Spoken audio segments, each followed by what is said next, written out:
我叫于小雨，是一名快递员。阴差阳错之下绑定了发疯快递系统，竟可以穿越各个世界。不管你是在阴间还是在古代，只要你下单，我一定能送达。于小雨坐在收银台前，思考着下一步的计划。这一次牛哥的事情提醒了他，他意识到想要多一些加倍奖励，就要尽可能的让订单本身金额更大。我觉得我可以拼一把，去进一些贵一点的货，然后主要卖这些，不求走量，但凡能出一单奖励，那就赚大了。想到这里，他立刻去联系了之前存过的几个厂家经销商电话，那边一听他没有成本就想拿货，直接拒绝。我有几万粉丝的账号，对方这才同意先免费给他提供少量货品，等确认他真能卖出去之后，再大量提供。又进的货品整理好之后，于小雨打开了直播。这一次，他先前的许多小东西下架，将刚来的一些电器挂了上去。这时，一个 ID 名为儿子在天堂的账号突然刷屏：主播，你是不是什么地方都能送到？主播，能看到我的弹幕吗？主播，拜托你看我一眼。什么地方都能送到，但你先别刷屏好不好？好，我希望你能给我儿子送点东西。很快，这个账号便开始疯狂地在他的直播间下单。所购买的东西有玩具、零食以及他今天刚上架的游戏机。于小雨好奇地点开这个人的主页，通过这个账号之前发过的作品，不难看出他应该是一位妈妈，并且他的儿子在前一段时间去世了。他现在说希望给儿子送东西，难道是他有2个儿子？于小雨这样天真的认为，但很快弹幕上有人扒出了这个账号主人的情况。等一下，我怎么记得他儿子已经不在了？不会吧？那他怎么让主播给他儿子送东西？我看他就是疯了吧。失独中年人，疯了也正常。女人也看到了弹幕，索性也坦白了。没错，我就是想让主播把东西送给我那已故的儿子。你们根本不懂失去儿子是什么感觉。你们不也看到过主播给鬼送东西？为什么不可以给我儿子送？我才没有疯。于小雨也没想到会有人相信他可以给鬼送货。好了，先别吵。女人这时发来连线申请，于小雨思索片刻后，还是点了同意。很快，一张苍白憔悴的脸出现在屏幕上。女人的资料显示只有30多岁，可现在看上去却很是苍老。她缓缓张嘴，声音微哑地说道：主播，我求你了，如果你真的可以送到，我求你帮帮我。我儿子离开的时候才10岁，一直都很乖很听话，哪怕我常年在外工作，他也从来没有一句怨言。前几天我工作交接完毕，终于可以一直陪着他，可他却……我曾答应在他过生日的时候送给他10件他最喜欢的东西，可他却在生日的前一天发生了车祸，是我对不起他，没有在他生前好好爱他。即使他现在不在了，我也想实现诺言。或许是女人说的太过情真意切，刚才还吵闹着的弹幕也发生了一些变化。她只是个失去儿子的女人，都别怪她了。我突然希望主播真的是修仙者，能够帮他将礼物带给他的儿子。主播不会不同意吧？不是使命必达吗？主播，你一定要帮这个可怜的妈妈。你们别这么说，主播肯定会尽力的。主播，如果你可以帮我，我愿意将我所有的积蓄拿出来买东西。我不知道你是否在意这些钱，但这是我的全部了。于小雨并没有着急同意，而是先在脑海中询问关于这个女人儿子的事情。如果已经转世，那他就算能跑到天涯海角，也无可奈何。很快，系统便给出回答：女人儿子的鬼魂还在。听到这个消息，于小雨缓缓地松了一口气。还好，这个可怜的母亲还有机会完成心愿。这个女人的儿子刚10岁，竟发生意外离世，求我给她死去的儿子送点东西。主播，求求你帮我好吗？好了，我答应你，可以帮你去送，不过要等到晚上才行。好，谢谢你，真的谢谢你。女人瞬间兴奋起来。主播，你店里还有什么适合孩子的东西吗？可以再上一些链接。于小雨环顾四周，说实话，并没有。我店里没有，不过如果你还想要什么，我可以帮你去外面买，到时候一起送过去。真的太谢谢你了。女人再一次道谢。或许是这些日子，她无数次在脑海中回忆儿子的点点滴滴，不用太多思考，她便一项一项地说出了自己想要的东西。玩具汽车，那种大型带遥控的；钢铁侠的头盔，那种可以语音控制的；下面带轮子的鞋，最好是蓝色，35码。眼看着女人挑选的东西越来越多，不知是真的不差钱，还是疯狂地想要用尽一切弥补，到最后甚至想给儿子买辆汽车。于小雨忍不住提醒道：那个，你儿子可能用不到这个，你也没必要真的把所有的钱都花掉。斯人已逝，活着的人还是要继续生活的。女人抿着唇，眼眶又开始泛红。这个道理她怎么可能不知道呢？就是她还不愿接受现实，希望看到儿子长成大人的那一天，开着他送给他的车，一家人出去玩。不过现在一切都不可能了。平复心情后，女人默默地点了点头。好，那就这些吧。说着，她快速将所有的链接都拍下。于小雨看着那付款成功的5万多元，心里开心的同时，也带了一丝沉重。希望花了这么多钱，能让女人心里稍微好受一点点吧。约定好晚上的开播时间，他便关闭了直播间，去采购东西了。这一次的东西太多，小电驴是肯定放不下的。找朋友借了一辆小货车，开到巷子口，他与一辆豪车擦肩而过。他不知道的是，这辆豪车要去的正是他的小超市。超市里，方晴已经睡醒，起来发现于小雨不在，他便自顾自的想做一些饭吃。可就在这个时候，他忽然听到外面传来金属的剐蹭声。这是有人在撬锁，难道是又有催债的人来了？方晴被吓一跳，想从后面的小门离开，可那撬锁的人技术实在高超，还不等他离开，就已经将前门打开了。晴晴，听到身后传来的声音，方晴身体一颤，转过身便看到了站在门口的那名贵妇人，身后还带着2名保镖。他此时正盯着方晴，眼神中带着愠怒。妈，你怎么来了？方晴尴尬地扯着嘴角，露出一个比哭还难看的笑容。晴晴，这些天你就住在这种地方？住在这里怎么了？那也比在家当你们的傀儡强。你……贵妇被气得差点失态，立即对身后的2名保镖招招手，把小姐带回去。我看谁敢过来。方晴慌忙中掏出一把水果刀，颤颤巍巍地说道：我是不会跟你回去联姻的，与其成为你们利益的牺牲品，我宁愿直接死在这里。贵妇人被女儿的举动吓一跳，连忙让保镖们后退。晴晴，你先冷静一下。其实陆家那孩子挺不错的，长得一表人才，年纪轻轻就已经接手公司。不错个屁，要嫁你自己嫁。提起陆家，方晴更激动了。他本就对这种商业联姻之事不耻，再加上他偶然间发现他那联姻对象根本不是什么好人，也就是表面上看的人模狗样，仗着家里有钱，私底下干过不少龌龊事。奈何不管他怎么和家里人说，他们都不相信。贵妇害怕女儿一时冲动，做出不可挽回的事情，无奈之下，她只好妥协。好，你不想嫁就算了。其实这几天我和你爸也聊过，你是我们的亲生女儿，我们的确应该尊重你的意愿。我们这几天已经和陆家说好了，联姻的事情取消。方晴没想到，一向强势的父母竟然这么容易就放弃了。你说的是真的？真的。我和你爸爸的本意只是想替你后半辈子找一个好的依靠，并不是为了生意才逼你的。你要是真有个3长2短，你让爸爸妈妈怎么活？贵妇人说着，语气带了一丝哽咽。我爸之前那么坚持，现在真的也同意了。真的，不过你爸爸有个要求，你放弃联姻，就必须回去接手公司。我们不想100年之后，家里的一切都落入到外人手里。方晴听完沉默了，他也清楚，父亲做出这样的决定已经是底线。贵妇人看着女儿不说话，以为她依旧不愿意回去。晴晴，我已经调查过，这家店的老板是一个年轻小伙子，你有没有想过，你留在这里会给他带来多大的麻烦？方晴诧异的抬头。妈，你在威胁我？算不上威胁，我只想带我的女儿回家，为此我不介意做出一些不太好的事，你可以自己选，是和我们走，还是我让人把这里砸了，并报警说那人非法拘禁我的女儿，之后再带你走。方晴抓着水果刀的手微微颤抖。果然，这才是母亲原本的模样，一个陪着父亲白手起家，短短几年就带领公司跻身海事高层商圈，杀伐果断的女强人。平日在家里的柔情，只是出于作为母亲的身份，抛去这层身份，她的手段根本不是普通能承受的。好，我和你回去。方晴想明白一切后，深吸一口气，缓缓地放下了刀。她不怕死，但她不想连累于小雨。说完，她走到收银台前，找出纸笔，留下了一封简单的信，并没有写离开的原因，只说他先回家了。离开超市，他坐上了那辆豪车离开了巷子。于小雨加完油回来，发现门锁上有被撬过的痕迹，他也以为是要债的人又上门，连忙开门冲了进去。看到店里的一切都正常，这才缓缓地松了一口气。可很快他又发现异常，方晴不见了。方晴，于小雨轻喊一声，没有人回应，这让他的心又瞬间悬了起来。该不会那些要债的人找不到我，把方晴绑走了吧？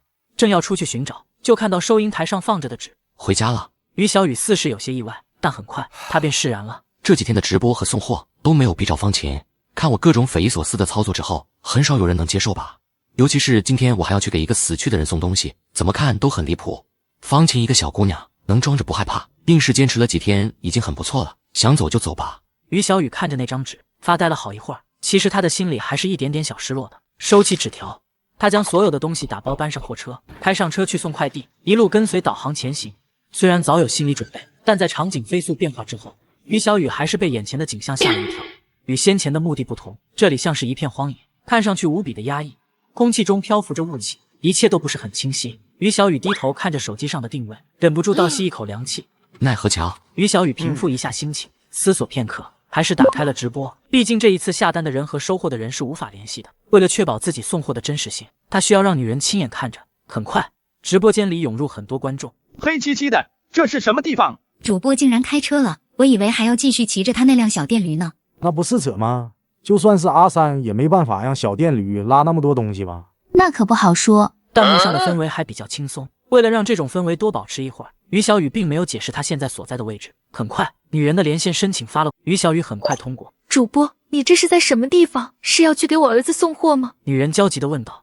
于小雨点了点头，继续目不斜视地看向前方，不知是不是感觉到了这边气氛的压抑。女人没有再问什么，也不是于小雨故作高冷，而是她实在不敢开口。她看到路边经过很多鬼影，他们的脸都是一片灰白，没有一点血色，也看不出丝毫表情。据说这些鬼是无法通过眼睛去辨别活人，只能依靠气息，所以她担心自己一旦开口，她就会暴露。天知道这些鬼会不会伤害活人。渐渐的，观众也发现了异常。我怎么感觉这里好像有点不太对劲？你们看那些经过的人，怎么都死气沉沉的？等一下，我好像看到了我家邻居老奶奶，可她上周已经死了啊！我操，真的假的？你可别吓人啊！不是，主播真的给那个死去的小孩子送货去了。雾气之中，于小雨看到前面有一座桥，桥的旁边还有一个石碑，上面写着3个字：奈何桥。为了给观众们解惑，他调整好停车的角度，车灯一半照在石碑上，一半照着那座桥。这边的鬼影更多了，很多的鬼影都保持着死前的模样，像什么胸口插着刀的，脖子被割断的。百鬼夜行，弹幕护体，弹幕护体啊！妈妈呀，这难道都是真的鬼吗？吆喝，大制作，这次主播真下血本了吧？别闹了，那些说看见熟人的，都是主播找来的拖把。还奈何桥，敢不敢再假一点？于小雨在这鬼气森森的地方也有些不适，他探头向车窗外看去，寻找着收货人的身影，希望可以尽快把货送到。这时，屏幕上的女人忽然发出惊呼：我看到小峰了！主播，就在你左前方那个树林前面。于小雨顺着女人所说的方向看去，只见几个小孩子正围坐在一起，像是玩着什么，时不时还传来欢笑声，显得十分诡异。于小雨思索片刻，还是下车向那边走去。他在女人的主页里见过男孩生前的照片，很快就在孩子之中辨认出来。小峰，于小雨试探性的小声喊道。男孩抬起头，疑惑地问道：你叫我？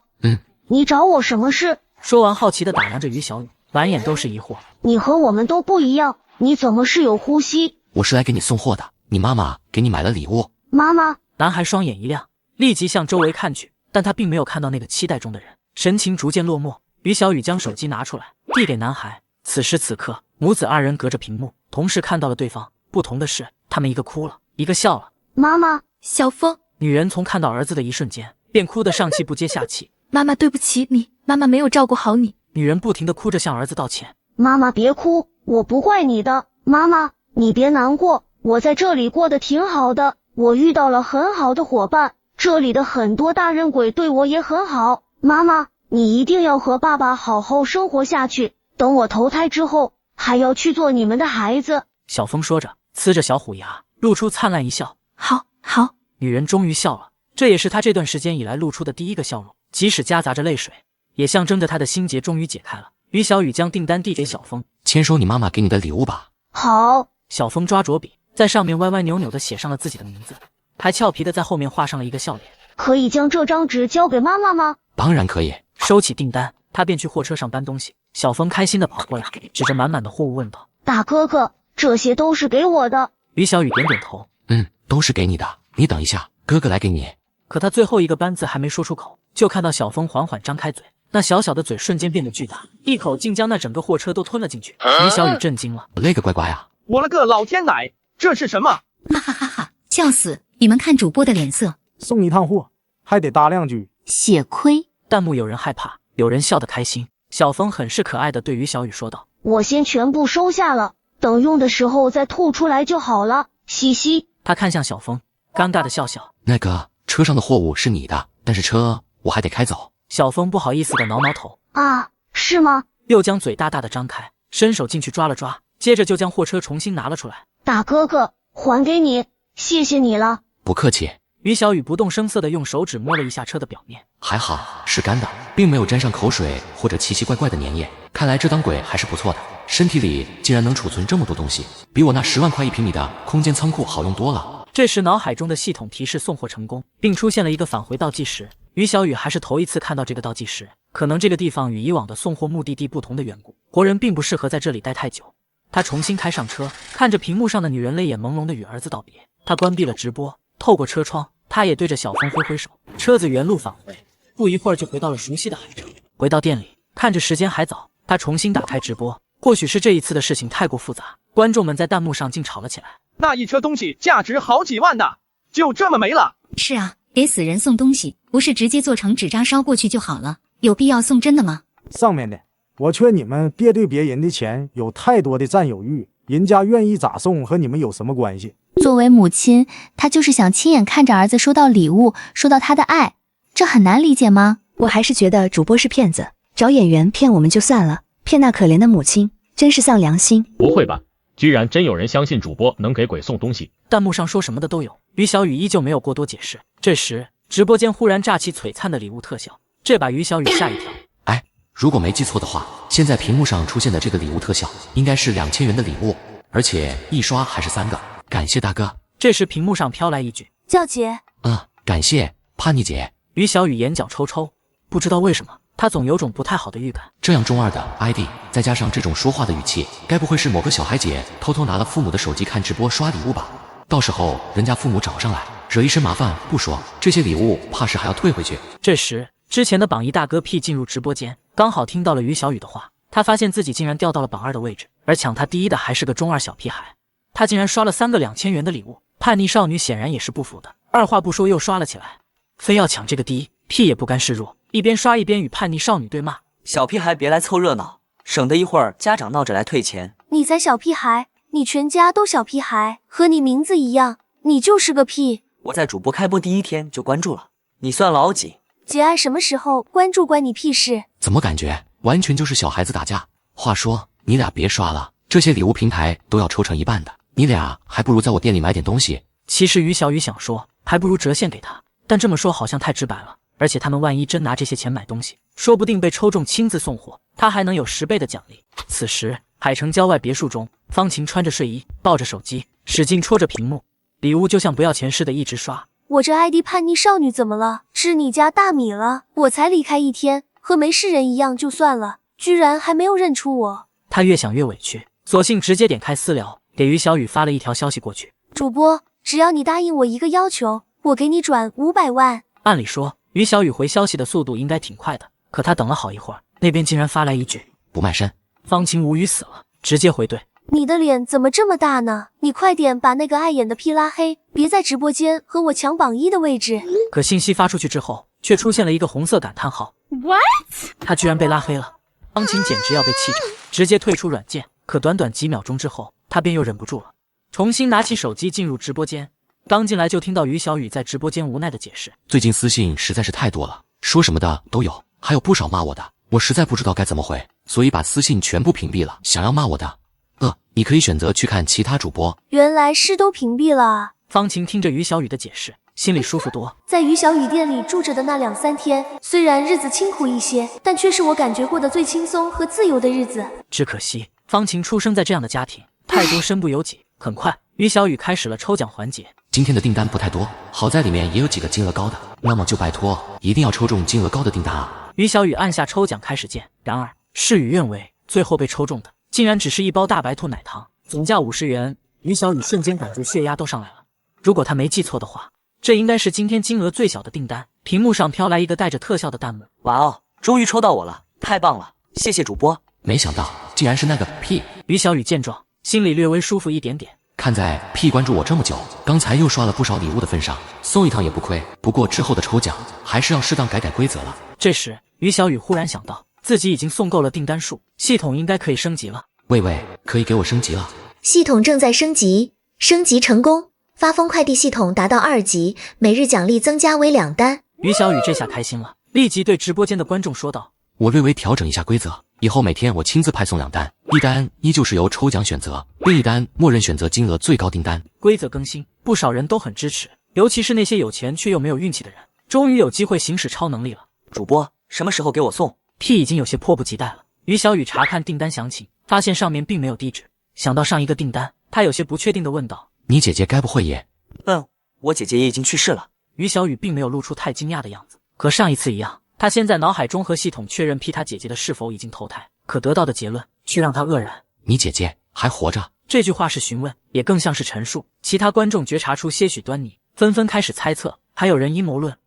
这个人看似是忠实粉丝，没想到实际是个黑子啊！这是故意来误导主播的，差点被他骗了。我没有骗人。屁发完便立即申请连线，刚好于小雨也想把事情说清楚，便直接接受了。镜头那边是一个看上去17、18岁的少年，面容俊朗，一头扎眼的红色碎发，看上去很是张扬。他似乎在旁边翻找着什么，不一会儿拿出一堆文件。主播，这是我姐的死亡证明，还有当时警方调查的资料。我姐她是个医生，死亡原因是劳累过度，这件事当时还上过新闻呢。于小雨只是默默地摇了摇头。我的意思是，你姐姐她只是在这个世界死了啊！红毛弟弟有些不明所以，有些事说出来你可能不信，你姐姐她穿越了。于小雨的语气有些别扭。其实他在刚听说这件事的时候也很难相信，可看到系统提供的资料，他不得不信。你姐姐穿越到了一个古代世界里，总之就是还活着。红毛弟弟呆住了，似乎不知该如何面对。此时直播间弹幕上飘满了主播是骗子的评论，这让一直以来都很相信于小雨的红毛弟弟也犹豫了。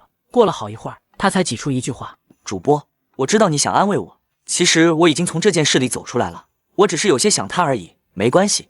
主播，我不为难你了，我这就把订单取消。哎，别啊，我现在就给你送。于小雨连忙阻止。虽然钱不多，但这红毛可是支持了我这么久，是我的忠实粉丝啊，无论如何都不能寒了粉丝的心。说完，他赶紧去拿了一大包大白兔奶糖，一边装袋一边说道：别急，我这就出发，很快的。这一次他没有关直播，骑上小电驴之后，直接将手机塞到了口袋里。在寻常人看来，转变场景的画面实在是过于诡异，索性就不展示了。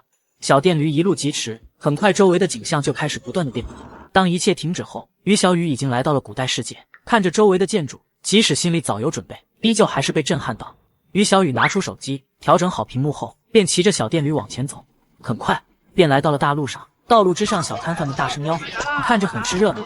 于小雨一路慢悠悠地跟着导航走，同时欣赏着周围的一切。直播间里原本的吵闹不复存在，更多的是难以置信。不是，你们确定这是提前布置好的场景？这种真实度，就连那些拍摄基地都很难做出来吧？主播镜头的画面范围还挺大的，完全没有看到有任何现代设备出现。有没有一种可能，就是主播刚才说的都是真的？那个人的姐姐真的穿越到了古代世界，而主播也确实来到古代世界送货。我也觉得是真的。好吧，我疯了。于小雨的衣着打扮和骑着的小电驴与周围的一切都格格不入。不过这些古代人并没有想象中的大惊小怪，只是好奇地看过来。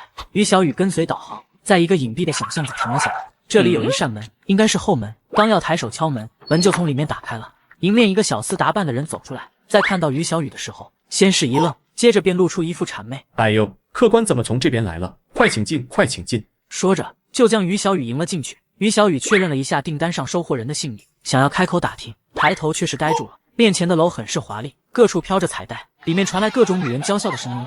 这是金王。客官，我知道您从后门来，肯定是不愿被人发现的，我都懂。我这就带您直接从后面进去，保证不会被外面的人看到。于小雨下意识想要拒绝的，可想到收货人就在里面，他只好硬着头皮跟着走。进入楼内，周围的欢声笑语更加热烈，到处都是穿着艳色衣裙的女人。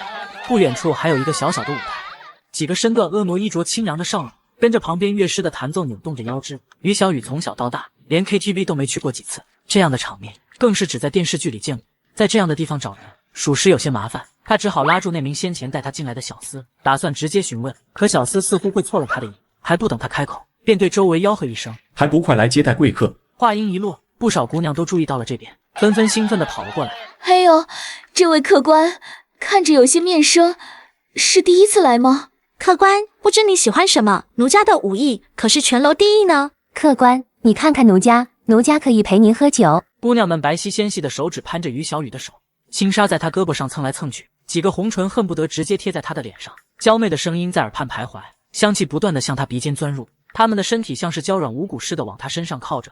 于小雨站在原地，满脑子只有3个问题：我是谁？我在哪？我要做什么？直播间里的观众们也在火热的议论。我的天，这是我不花钱就能看的吗？我喜欢那位粉裙子的小姐姐，长得好漂亮啊！还是绿裙子的姑娘好看，这身段。还是台上弹琴的那位姑娘好，戴着面纱，温柔恬静。这时，一个年长一些的女人走来，上下打量着于小雨，眼中满是欣喜。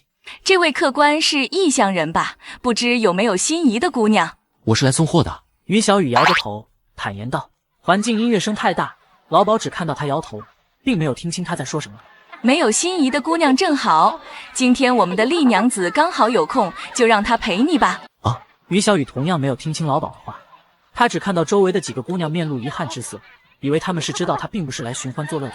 老鸨拉着他一路向楼上走去，脸上的笑容也越来越灿烂。于小雨跟着老鸨来到楼上的一个房间门口，老鸨抬手轻轻敲了3下门，不一会儿门便打开了，一个面容精致、衣着俏丽的女人站在门内。于小雨向来对女人容貌不怎么感冒，依旧被吸引目光。老鸨笑得更开心了。客官，我和你说啊，这位丽娘子可是我们这里的花魁，平日里千金难求一面的，您可是要抓住机会。于小雨回过神来，却发现老鸨已经把她推到了房间里。紧接着，这位丽娘子那纤细的胳膊便缠了上来。客官，奴家先给您倒酒。于小雨想要拒绝，可对上那张娇俏的面庞，有些话她实在有些说不出口。丽娘子将那翠绿的酒杯递过来，亲自喂到她的嘴边，一口酒下肚。于小雨微微蹙眉，这个酒不好喝。之前看电视剧总觉得古代的酒香醇浓厚，现在看来还是现代工艺更胜一筹。眼看着丽娘子又端来一杯，于小雨连忙摆手。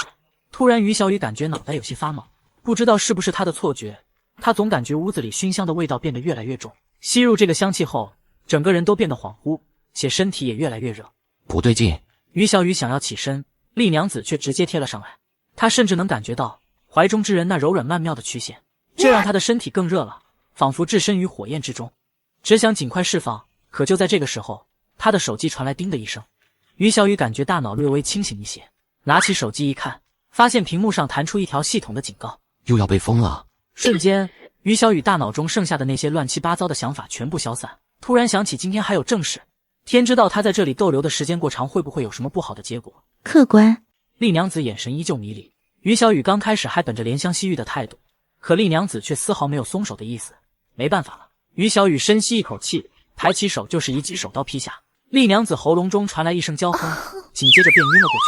花魁还要靠下药？呵，也不知道你们打着什么主意。于小雨冷哼一声，悄悄看了一眼门口，见没有人注意这边，便偷偷的从后面溜了出去。这里的人实在太多，为了寻找收货人，他不停地将导航地图放大。终于，他锁定了位置，那是后院里的一个破旧的柴房，门上还挂着锁。之后一扇带着栏杆的小窗户，勉强可以看到里面。于小雨凑上去，隐约看到那柴火堆上半躺着一个人。喂喂，你还活着吗？于小雨轻声呼喊，只见那个人动了动，似乎并没有要起身的样子。你是严婉意吗？于小雨再一次问道。那人又动了动，但不知道为什么，还是没有想要说话意思。于小雨没办法，只好拿出快递单。是严婉意医生吧？我是来给你送快递的，你弟弟在我直播间下了单，等我看一下，你弟弟是叫严小莫是吧？当于小雨确认姓名，再次抬起头时，便对上了一张脸，瞬间把他吓得后退2步，心脏止不住的狂跳。不是，你干嘛？于小雨拍着胸口，使劲给自己顺气。再次看去，他看清了那张脸，那是一张极美的脸，五官非常精致，只是因憔悴的缘故，脸上带了些许疲惫，嘴唇也没什么血色。他就这样紧紧地盯着于小雨，声音带着一丝颤抖。你究竟是谁？我说了啊，你弟弟在我的直播间下单，我来给你送。于小雨还未说完，忽然听到不远处传来脚步声，有人来了。你快躲起来！柴房里的女人焦急地说道。于小雨环顾四周，也没见什么地方能躲。这时，他的目光停留在柴房的门锁上。于小雨从身上找到一个回形针，塞进了锁眼里。果然，只听咔嗒一声，锁开了。他立即闪身进入柴房，并将门重新关上。外面的天色有些暗，如果不靠近过来，应该不会被发现的。很快，他便看到2个酒鬼跌跌撞撞的路过，一阵防水声后，又跌跌撞撞的回去。还好，并没有被发现。于小雨缓缓地松了一口气，转头便对上了严婉意那张绝美的面容。而此时的严婉意似乎很激动，伸手抓着于小雨身上的衣服，眼睛中含着泪，嘴唇不停地颤抖着。你是怎么穿越过来的？我只是送货，并不是穿越。于小雨简单地将自己直播卖货的事情说了一遍。严婉意的呼吸都变得急促，甚至狠狠掐了自己一把，来确认他是不是在做梦。那你既然能来，就一定能回去，对不对？那你能不能带我一起走？严婉意眼中满是期待。于小雨沉默片刻，还是摇了摇头。这件事他先前已经和系统确认过了，他无法带人走，至少是以他目前的能力来说，是做不到的。严婉意很是失落，他重新跌坐在柴火堆上，自嘲的笑笑。是啊，我在那个世界已经死了，又怎么可能回去？看着严婉意如此落寞的样子，于小雨也在她身边坐下，从袋子里拿出那包大白兔奶糖，拆开，递给严婉意一颗。谢谢。不用谢，这本来就是你的糖。严婉意把糖拿出塞进嘴里，泪水从脸颊滑落。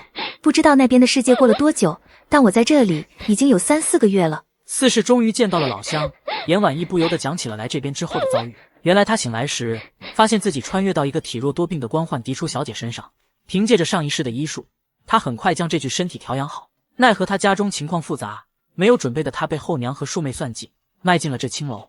因她的性子太烈，誓死不从，老鸨便把她关在这柴房里，打算饿她几天再说。对了，有没有什么办法让我以后联系到你？如果可以从那边的世界送货过来，我应该就有救了。严婉意似乎又找到了活下去的希望。于小雨想了想，还是选择询问系统。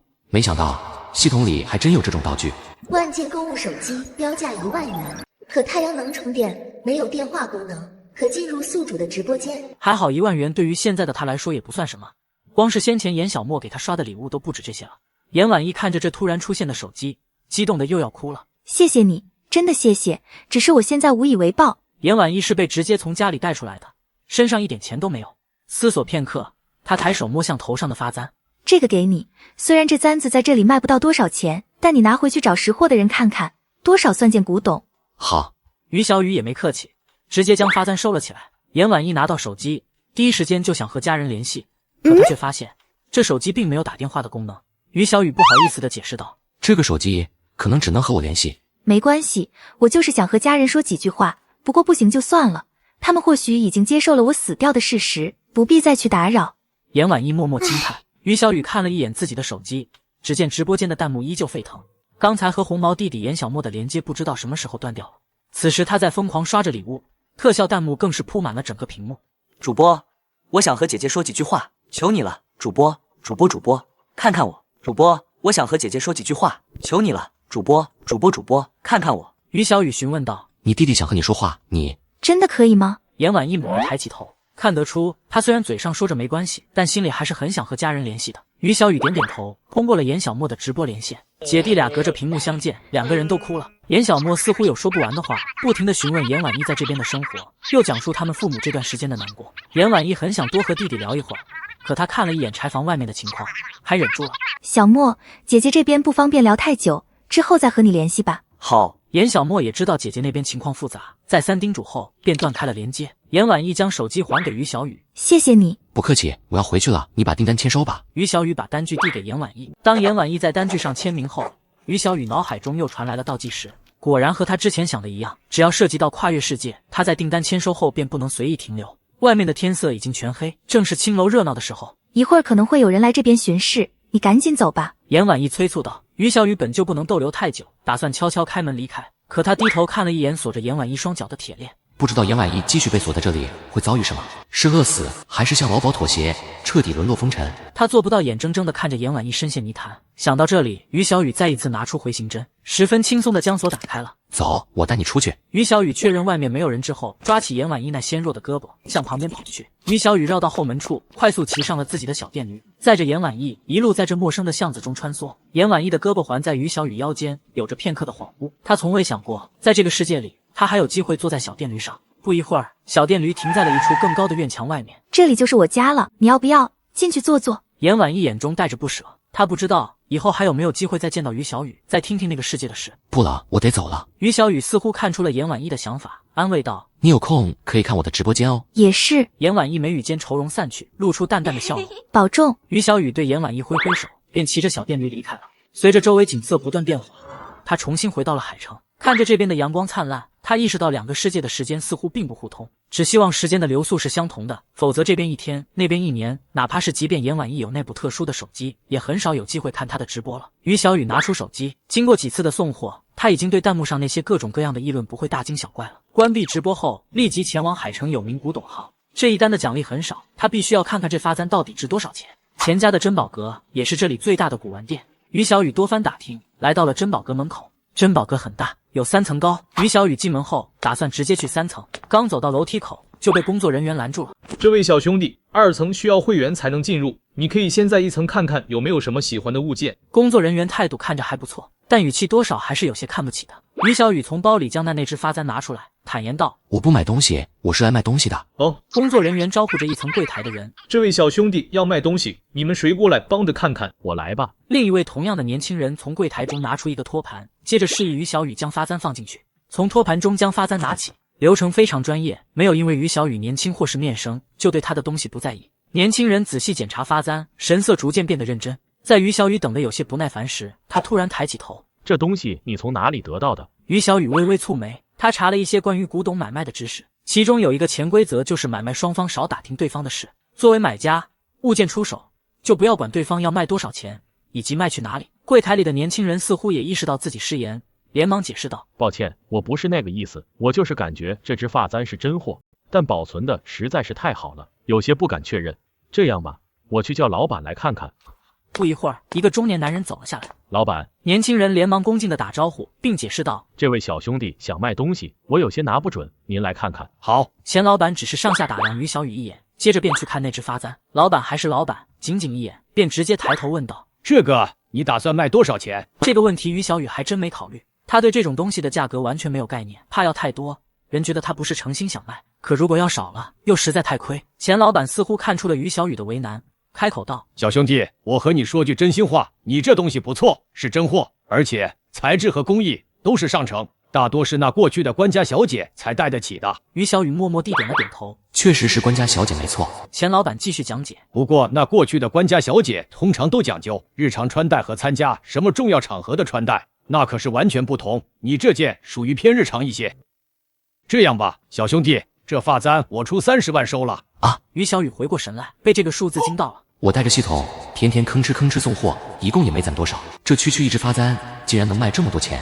钱老板并没有因为于小雨这样的反应而看轻他，只是从口袋里拿出手机，递到于小雨面前：“你看，这是前年拍卖会上的发簪，和你这个类似，不过工艺方面好像差一些。最后的成交价是20万，老哥，我也和你交个底，30万这个价肯定是高了，但我看你这东西好，希望以后有的话还能来老哥这。”钱老板说着说着，这关系是先攀上了。这个价格确实超出了于小雨的预期，也没什么好犹豫的。反正当时他兑换那个手机也就只花了1万元，算下来他还赚了不少。行，那就30万吧。好嘞，赶紧给我老弟办手续。钱老板笑得开心，本就绿豆大的小眼睛，此时更是眯得快要看不见。大概10几分钟后，手续办完，钱也到账了。钱老板站在门口，依依不舍地对于小雨挥手：“于老弟，以后有好东西想着点哥哈。”好。回想起来，他也觉得有些好笑。进门前还是陌生人，出门时便如此称兄道弟了。于小雨看着卡上的余额，心中很是喜悦。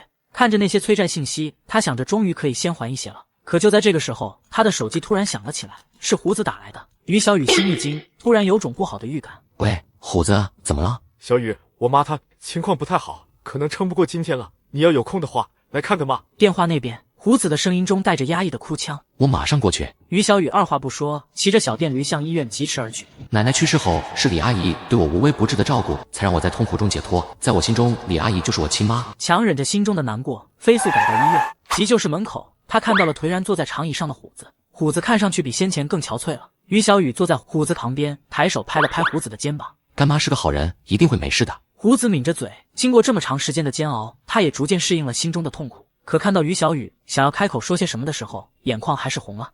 经过这么长时间的煎熬，他也逐渐适应了心中的痛苦。可看到于小雨想要开口说些什么的时候，眼眶还是红了。我妈她刚才还念叨你，现在你来了，她应该可以安心了。于小雨那好不容易控制住的情绪也有些崩溃。这种时候，所有的安慰都显得很苍白。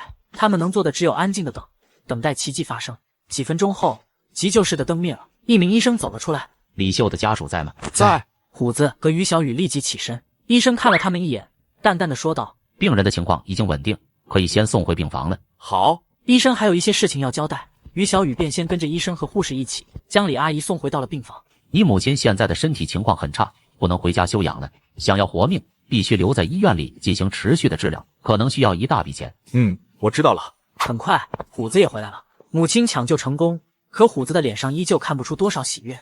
于小雨看着虎子脸色不对，便上前询问医生怎么说，但虎子却只是默默摇头，什么都不说。这时，病床上传来微弱的声音：“虎子，妈不治了，带妈回家吧。”妈！虎子一把握住母亲的手，眼泪再也控制不住的流了下来。虎子，妈的身体妈自己心里清楚，不要再浪费那个钱了。听话，我们回家。李阿姨的声音很虚弱，语气却异常坚定，说着便想要坐起来。妈，钱的事你不用担心，我有办法的。李阿姨流着泪，看到旁边的于小雨，祈求道：小雨，你也劝劝虎子，妈不想拖累你们，妈不治了。干妈，这一次我可不能听你的，钱的事情交给我们，你可千万不能放弃。李阿姨看着亲儿子和干儿子都如此执拗，心里更加苦涩。虎子看到母亲的情绪稍微缓和一些后，轻声安慰道：好了，妈，你好好休息，你现在听医生的话，好好配合治疗，就是对我们最大的帮助。李阿姨并没有再说什么，只是闭着眼睛默默地点了点头。一直等李阿姨睡着后，虎子和于小雨才离开。走到病房门口，虎子认真的说道：小雨，这段时间我得拜托你照顾一下我妈，我得想办法去弄点钱。于小雨微微蹙眉：你要怎么弄钱？这你先别管了，反正我妈这边交给你我才放心。于小雨是了解虎子的，他们都是普通人，哪里有什么快速赚大钱的渠道？虎子这一次怕是要犯错。想到这里，于小雨立即拒绝：不行，你亲妈还是你照顾，我这边还有些钱，你先拿去把医院的钱交上，剩下不够的我再想办法。说着，他拿出手机就要转账，虎子一把抓住他的胳膊：不行，你都自身难保了，这钱我不要。虎子，你要把我当兄弟，就把这钱拿上。于小雨不由得加重了语气，这应该是他们长大之后他头一次对虎子生气。你是不是忘了当年我生病，要不是干妈及时拿钱救我，我现在怕是已经死了。当时这事还被你那个酒鬼亲爹发现，把干妈打了个半死。那个时候干妈就宁愿拿她自己的命换我的命，现在你再拒绝我，就是让我当白眼狼。虎子看着手机上的到账提示，身子又是一晃。小雨，真的谢谢你。都是兄弟，有什么好谢的？小雨，你怎么有这么多钱？眼中满是担心，就像于小雨担心他一样，生怕对方误入歧途。于小雨只是默默地摇了摇头：放心，都是干净钱，你不用担心了，赶紧回去洗个澡吃点东西，这边离不开人，我一会儿还有别的事情，你收拾好回来替我。好吧，你千万不要勉强自己，有事我和你一起扛。见于小雨不愿意说，他就不问了。晚上，于小雨回到超市，便打开了直播。从今天开始就可以一天抽2单，只要能成功把货送到，最晚明天就有钱了。直播刚一打开，观看人数就在不断飙升，直播间里居然有近100万的观众涌入。于小雨被这突如其来的流量吓到，看着评论区翻滚着的弹幕，他这才终于明白过来，他的事情竟然上了微博头条。主播，那位观众的姐姐真的穿越了吗？她穿越的是哪一个朝代啊？主播，你上一次直播去古代送货是真的吗？也就是说，真的会有人在死去后来到另一个时代？那可真的太棒了。如果放在之前，于小雨是不会解释的，可这一次直播间的观众实在是太多了。若是我不把话说清楚，万一真有一些脑子不清醒的，真的去尝试着为了穿越而故意去死，那可就罪过大了。都是假的，是节目效果而已，怎么可能有人在死后穿越呢？那是只有小说和电视剧里才有的情节。嗨，根本没什么穿越的，你们可不要为了穿越去做什么出格的事。于小雨一本正经地解释着。可就在这个时候，后台跳出了一个订单，于小雨随手点开，映入眼帘的是一长串的零。50万，下单的还是一个之前没有见过的 ID， 名叫京城灵爷。不是，今天是什么日子啊？是瞬间通货膨胀了，还是财神爷撒钱了？很快，这位京城灵爷那华丽的弹幕飘在了屏幕上。主播，我有急事，今天帮我送吧。主播，突然灵爷发起连线，于小雨点开问道：这位灵爷，你有什么需求？是这样的，我女朋友先前去爬山之后就再也没有回来，已经失踪15天了，我报了警，警察也找不到她，我想知道她是否还活着，也实在没有别的办法了，就是想拜托你帮我找找。灵爷满面愁容，于小雨没想到灵爷这边竟是性命攸关的大事啊！一个女孩子在山里失踪这么久，是应该不惜代价去寻找的。我看她好可怜啊，要不主播先帮她。怎么办？感觉你还很危险啊！于小雨也懵了，只好先让系统试着寻找一下灵爷女朋友的位置。很快，系统给出了回答。在警觉。于小雨看着系统给出的资料，忍不住抽了抽嘴角。还能这样？他轻笑一声，装模作样的用手指掐算1分，接着看向镜头对灵爷说道：灵爷，你女朋友还活着，如果需要的话，我明天中午帮你送货，我可以向你保证，你一定可以看到你女朋友活着，并且完好无损的活着。在于小雨看来，这么大的订单他必须得抓住，而且警局那种地方，就算他现在去送货，多半也见不到收货人。可灵爷却沉下了脸。不行，按照你直播间的规定，这个机会必须是我的。于小雨微微蹙眉，有些话他实在不想在这个时候说得太明白。你这一单我今天确实没有办法送，如果真送了，不仅见不到人，很可能直播间都得被封，你要实在接受不了，就直接退单好了。于小雨的这些话将观众们的好奇心也吊了起来。我去，他女朋友在什么地方啊？这么严重？反正应该不是什么好地方。是真的还是节目效果啊？感觉越来越好奇了。林爷听到于小雨的话，脸色已经很难看了，再加上弹幕上的那些猜测，让他意识到这件事似乎和他预想中不太一样。没办法，为了一探究竟，他只好答应明天再给女朋友送货。第二天中午，手机上催他直播的提醒已经刷爆了。他刚打开直播，就见林爷的连线申请就发来了。于小雨点开接通，不等林爷说话，便直接说道：我现在就去给你女朋友送货，不过你没有备注，我也不想空着手，你看需要我带些什么东西过去？林爷原本想要抱怨的话，全都被堵了回去。犹豫片刻后，他随意的指了指于小雨身后：你店里的那些零食随便装一装吧。啊，大哥，你可是花了50万。于小雨诧异，可林爷却只是不耐烦的摆摆手：我花钱就是让你帮忙找人的，东西无所谓，反正你赶紧去送。真是财大气粗啊。于小雨并没有因为林爷的态度生气，喜滋滋的就去装货了。毕竟他知道，现在恐怕是这位林爷心情最好的时候了。等他真的找到他的女朋友时，这一次的货物只有一个箱子。于小雨又骑上了他的小电驴，跟随导航，他一路前行。直播间的一些观众认出了这个地方。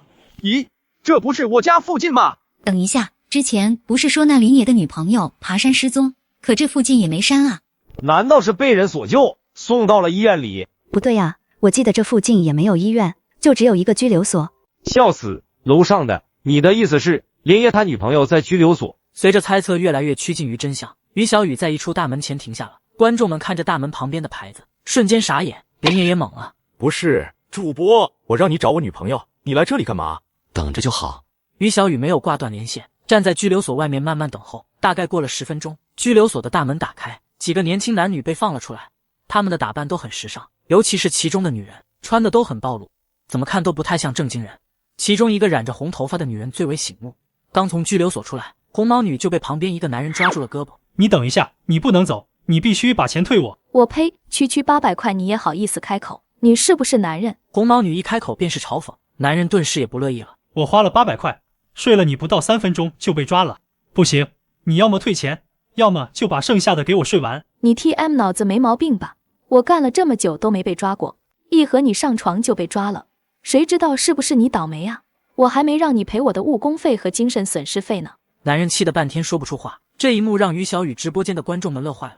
教子，果然上网多了，什么事都能见到。哈哈哈哈，800块钱3分钟，真贵啊！讲道理，做生意要讲良心，我支持男的把剩下的睡回来。精神损失费和误工费，这年头小姐出来卖都要签劳动合同了是吗？其他人都离开了，现场就只剩这对男女。于小雨这才慢悠悠开口：林爷，你看了这么久都没认出来，你这是什么意思？林爷下意识的反问，但很快他便想到了什么，立即怒道：不是，你说这个红毛怪物是我的女朋友，开什么玩笑啊？你要实在找不到她就直说，没必要随便找个烂货来戏弄我。你再仔细看看。于小雨的语气依旧平淡。我看个屁，我说不是就不是。林爷说着就想直接断开连线，但考虑到自己在这里花了50万，又犹豫了。林爷缓了一口气，继续耐着性子说道：我和你无冤无仇，我也不知道你这么戏弄我到底因为什么，反正我可以很肯定的和你说，这不是我的女朋友。先不说外表完全不像，就单说她是从拘留所里出来的，就不可能是同一个人。你别忘了，我早就报警了，如果真是她，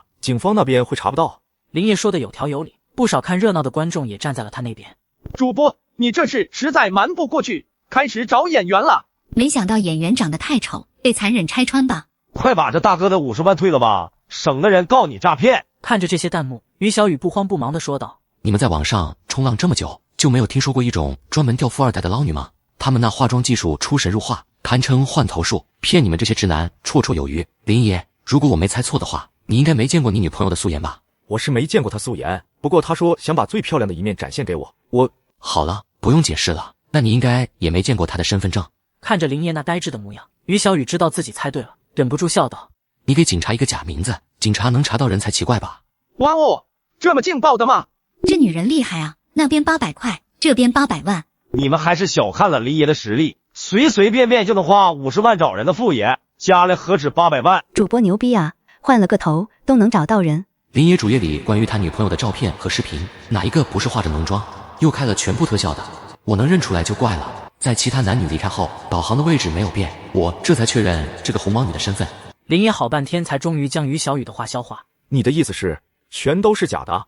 是的，名字、身份信息，包括脸，都是假的。哦对，可能还有他对你的感情，也不怎么真。于小雨毫不客气地戳着林爷的心窝子，林爷要哭了，他毕竟付出了这么多，依旧不肯善罢甘休。主播，你在京城南郊那个拘留所门口是吧？麻烦你帮我拖住他，我现在就过去。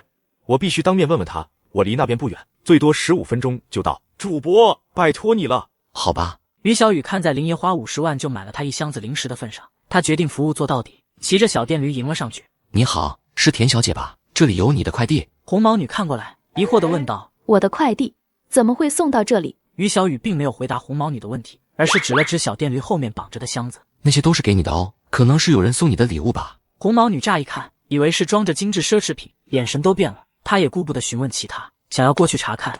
于小雨看了一眼时间，她还要再拖几分钟，便连忙过去阻止绿毛女拆盒子。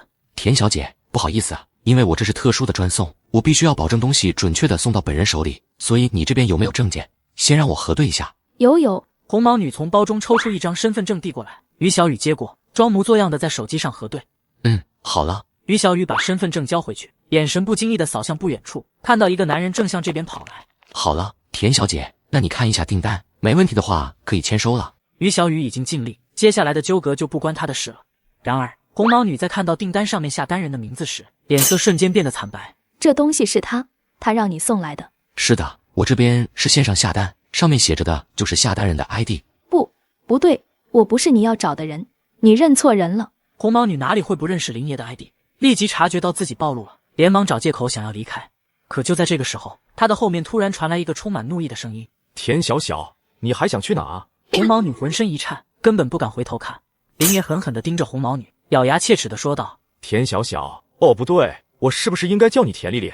他刚才在直播画面上也看到了红毛女的身份证，果然这个女人曾经对他说的一切都是假的。林业气得差点一口老血喷出来。你放开我，你认错人了，我根本不认识你。红毛女还想狡辩，林爷忍无可忍，指着胸口处的一颗红色的痣吼道：你再说你不认识我，你这个骗子，我和你没完。红毛女见实在装不下去了，只好认怂。林哥，我错了。林哥，我不是故意欺骗你的，我就是太爱你了，我怕你知道我不是富家女就不要我了。林业气得手都在哆嗦。你真把我当傻子？你是为什么被拘留的？你当我不知道吗？红毛女心知所有的事情都瞒不下去了，哭着祈求道：林哥，你看在我们之间感情的份上，放过我吧。别和我谈感情，我恶心。他狠狠地瞪了红毛女一眼，毫不留情地说道：你骗了我这么久，有什么话去和警察说吧。林哥，你不要这样。红毛女还想说什么，但还是被林爷带来的2个人拉走了。此时拘留所门口就只剩林爷和于小雨2个人。那个，你签收一下。于小雨将单据递到林爷面前，林爷顺了顺气，抬头看了于小雨一眼，让你看笑话了。说着接过单据，在上面签下了自己的名字。于小雨并不是一个喜欢落井下石的人，但他还是有些不好意思地指了指胸口处的手机。其实也不止我一个人看见。林爷微微一怔，捂着脸，又是一声更加沉重的叹息。好了，人我给你找到，货也送到，没事的话那我先走了。于小雨尴尬地笑笑，将小电驴上的那箱子零食搬下来。林爷也没有说什么，看样子是一时半会儿缓不过来了。于小雨挥挥手，重新骑上小电驴，向来时的路驶去。回到海城，他看到直播间里又出现了礼物特效，竟然又是林业送的，上面还挂着一行特效弹幕，只有短短的2个字：谢谢。评论区里其他的弹幕几乎都是在嘲讽他，但他并没有多说什么，更没有去和那些人吵架。这个年轻的富二代仿佛一夜之间长大了。第二天，于小雨睡了个懒觉，才慢悠悠地打开了直播间。今天的观众们更热情了，不过看着弹幕上的发言，于小雨感觉他们热情的方向好像不太对。终于开播了。主播，今天又是什么剧本？剧本个屁啊！你们在哪里见过这么真实的剧本？就是因为太真实了，才觉得这剧本好看了。这个时候，有人突然发弹幕询问：对了，主播，之前和你一起直播的那个漂亮小姐姐呢？是哦，好像很久没有看到那位小姐姐了。想到方晴的突然离开，于小雨轻叹道：应该是回家继承百亿家产了吧。本是一句随口的敷衍，没想到却炸出了好久没上线的叛逆少女。方晴这几天都在忙着学习管理公司，完全没时间看直播。没想到今天刚一上线，就看到于小雨说起自己。我当时只给于小雨留下了一张字条，说自己回家了，可并未提起过任何关于自己家里的情况。于小雨又是怎么知道的？主播，你怎么知道的？可于小雨似乎是在想别的事，依旧没有注意到。当他抬头重新看向手机屏幕的时候，方晴那些信息已经被顶上去了。很快，于小雨便开始抽奖。恭喜这位 ID 名为儿子福星的姐姐中奖。是我。儿子福星很快就开心地发着弹幕，并申请连线。接通后，那边是一个打扮靓丽的女人。主播，是这样的，我儿子和同学们去哈城旅游，但是他忘记带作业了，其他的快递都送得太慢了，所以希望你能帮忙送一下。对了，我也在海城。一瞬间，弹幕上被大量的问号刷屏，哈哈哈，汗流浃背了吧？阿姨，有没有一种可能，就是你儿子是故意没有把作业带走的？这里有一份作业，请签收一下。我甚至都能想象到他儿子收到作业快递时候的脸色有多难看。笑死！我看这位妈妈不是儿子福星，而是儿子克星吧。等一下，还有几天开学，我的作业也没做完。于小雨也是头一次见到这种要求，不禁抽了抽嘴角。可以是可以，但是这位姐姐，你确定这样不会破坏你们的母子关系？不会的，放心吧，他已经痛痛快快玩一个假期了，剩下的这几天补作业，很合理。那好，取件地址就是你们家对吧？我一会儿过去。于小雨点了点头，同时也很期待那孩子收到作业之后的样子。不过这位姐姐也算贴心，不仅带作业，还在店里下单了一些小零食，希望孩子在看到这些零食后，心情能稍微好一些吧。将零食打包后，他便骑着小电驴出发了。他先是来到一处富人区，从一栋豪宅里面取到一包作业，然后便直接根据导航向哈城而去。转眼间环境变化，到了哈城，于小雨还未看清周围的环境，先被一阵寒风吹得睁不开眼。为什么没有人提醒我加衣服？好在不远处就有好心的大叔大妈，他们快步跑来，诧异地说道：哎呀妈呀，小伙子，你咋穿这么点儿就出来了？这不得冻死啊！那边租衣服的老板，你快过来，给这孩子拿身衣服啊，人快冻死了。在众人热心的招呼之下，于小雨虽然狼狈，但好在还活着。他身上裹着军大衣，头上也戴上了雷锋帽，总算是不冷了。考虑到他一会儿不一定有机会把这些还回来，便直接出钱将这些装备全部买下，并在一次对大叔大妈们表示感谢后，才又骑着小电驴出发。直播间的观众们早就笑成了一团。虽然主播很可怜，但这也太搞笑了吧！主播居然穿着单衣去了冰雪王国，他是想去那里应聘冰雕吗？我要是主播，肯定不会继续骑小电驴了，哪怕是推着，也比骑着安全啊！于小雨还从来没有如此艰难过。远远的，他对着前面的几个孩子招招手。哪位是航航小朋友？那几个孩子好奇地看过来。我是航航，哥哥，你找我？是的，有你的一份快递，你来签收一下。于小雨将小电驴后面的纸箱子拿下来，这时一群孩子围过来，好奇地看着箱子。航航一脸疑惑：是你妈妈给你买的零食哦？啊，有零食？航航的眼睛一下子亮了，连带着周围的几个孩子也都开心起来。航航，你妈妈真好，出来玩还特意给你送零食来。航航，我好羡慕你。于小雨站在一旁，就这么看着航航被小朋友们簇拥着，开心的合不拢嘴时，缓缓地从身后拿出一个包。航航，和零食一起送来的，还有你的作业哦。一开始，航航甚至怀疑自己听错了，但看到于小雨将包里那些熟悉的作业本拿出来后，脸上的笑容彻底僵住了。其他的小朋友也呆愣在原地。哈哈哈哈，主播是魔鬼吧？妈呀，主播实在是太坏了，笑死！在最快乐的地方收到寒假作业，这孩子是要留下心理阴影吧？天都要塌了，哈哈哈！于小雨强忍着笑，将单据递给航航，来，在这里写下你的名字。航航眼神空洞的签名后，于小雨便将零食和作业一起塞到了他的怀里。这时，航航的电话手表铃声响起，接通后，那个女人的声音从里面传来：航航，作业收到了吧？妈。航航再也忍不住，眼泪一下子就流了下来。女人略显嫌弃的说道：那么冷的天气，要哭回酒店再哭哦。航航还真的收住了眼泪，不过女人也没有想象中那样无情，看着孩子这么听话，便笑着说道：对了，上一次你说想要的那个限量版模型，你爸爸在国外给你买到了。真的？航航的眼睛又有了光，连忙保证：妈，我一定记得写作业。好嘞。女人开心地挂断电话。看来母子的感情是再一次经受住了考验。于小雨向这些小朋友挥手告别，重新骑上小电驴，一步一滑的原路返回。路上他决定先找个地方先暖和一下，顺便吃点东西。来份猪肉白菜饺子，再来碗热汤。于小雨找了个位置坐下，拿出手机看直播间的弹幕，观众们还在笑他刚才的作业快递操作。主播，你刚才看到那孩子的表情了吗？笑死我了，感觉那孩子一辈子的阴影都有了。不过说真的，主播这单跑的也太远了，从南到北啊。主播辛苦了，多喝点热汤暖暖。于小雨看着弹幕，嘴角微微上扬。这个时候，一条华丽的弹幕飘过：你在哪？是叛逆少女。于小雨愣了一下，还没来得及回复，手机就响了，是方晴打来的。你在哈城？你怎么知道？我看你直播定位看到的。这么冷的天，你怎么穿那么少就去了？这不是忘了看天气预报吗？于小雨有些尴尬，电话那头沉默了几秒，然后方晴说：把地址发给我。干嘛？让你发你就发。方晴说完就挂了电话。于小雨无奈，只好把饺子馆的定位发了过去。饺子端上来，他刚吃了一口，手机又响了。这次是视频通话，接通后，方晴的脸出现在屏幕上。你把摄像头对着周围，让我看看。于小雨照做了，方晴仔细看了看，然后说：“你在那等着，别走啊！你到底要干嘛？”别问那么多。视频挂断了，于小雨摇摇头，继续吃饺子。大约过了40分钟，饺子馆的门被推开，一股寒风灌进来。于小雨下意识地抬头，然后整个人都愣住了。方晴脸颊被冻得通红，正站在门口冲他笑。于小雨惊得差点把筷子掉地上。你怎么来了？于小雨惊得差点把筷子掉地上。飞过来的啊。方晴理所当然地走进来，在他旁边坐下。我查了，海城到哈城有航班，2个多小时就到了。2个多小时？那你给我发定位的时候，我就在机场了。这几天我爸让我学管理公司，烦都烦死了，正好出来透透气。于小雨看着他，心里涌起一股说不清的情绪。你就为了吃顿饺子，专门飞过来？谁说要吃饺子了？我是来看某个人会不会冻死在北方的。老板娘走过来，笑眯眯地问：“姑娘吃点啥？”和她一样。方晴说完，又看向于小雨：“你吃完饭准备干嘛？”回去啊，店里还有订单要送。那我跟你一起。你跟我一起？于小雨以为自己听错了。你知道我怎么回去吗？骑小电驴，零下20多度。那怎么了？你能骑，我就不能骑。于小雨想反驳，但看着方晴那倔强的眼神，到嘴边的话又咽了回去。吃完饺子，两人出了门。方晴看到那辆的小电驴，忍不住笑出了声。你就骑这个从海城来的？2000多公里。方晴沉默了一会儿，然后说：“于小雨，你真是个疯子。”那你还要跟我一起疯？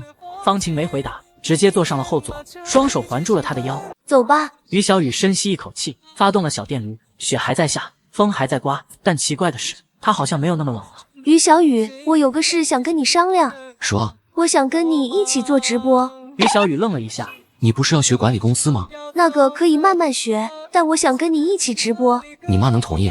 我自己的事，我自己做主。后来于小雨的直播间已经成了全平台最火的直播间之一，方晴依然每天跟他一起直播，两个人的默契越来越好。观众朋友们，今天的最后一单已经送完了，我依然是那个骑着电驴满城跑的于小雨，不管以后有多少钱，变成什么样的人，这一点永远不变。方晴凑过来，对着镜头挥了挥手，大家晚安，明天见。直播关闭，两人相视一笑，夜色温柔，岁月静好。